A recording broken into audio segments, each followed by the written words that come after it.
In this video, I'd like to draw your attention to the balance between the compactness of the pelvic binder and its effectiveness. We understand that for a pelvic binder to be effective, it must be positioned correctly, directly over the greater trochanters.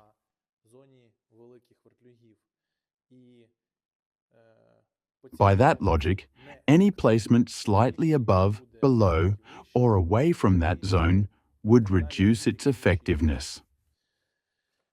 When we talk about compactness, which was a key goal in developing this product,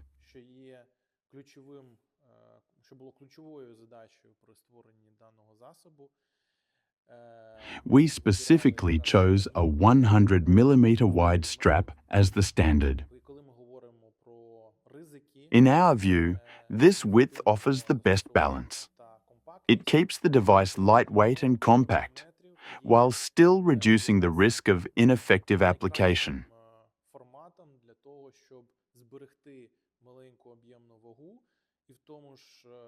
At the same time, it ensures the device remains highly effective. So, what makes this effectiveness possible? Let's start by making the first wrap.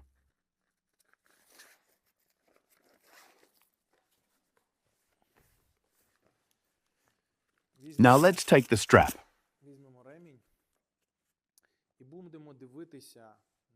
As we observe the full width of the strap under tension, we can see that compression is evenly distributed across the entire surface.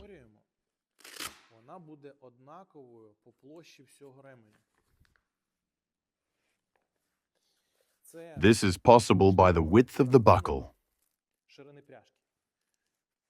Our buckle is slightly wider than the 100 mm strap, which ensures the entire width and length of the strap works effectively under tension.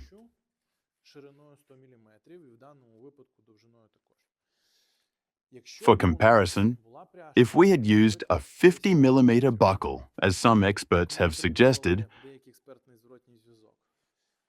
and paired it with a wider strap, then only the central 50 mm zone would deliver effective compression.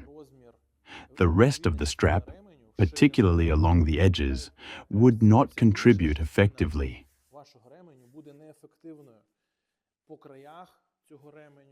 That means only the section matching the buckle width, 50, 60, or 70 mm, would actually work.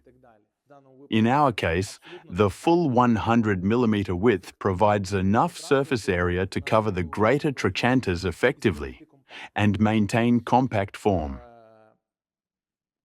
That's why we chose the 100 mm width. It's fully supported by the buckle, making the entire width functionally effective. Yes, we could have gone wider, 120 or 150 mm, but that would require a larger buckle and would compromise compactness. This is the main reason we selected this size.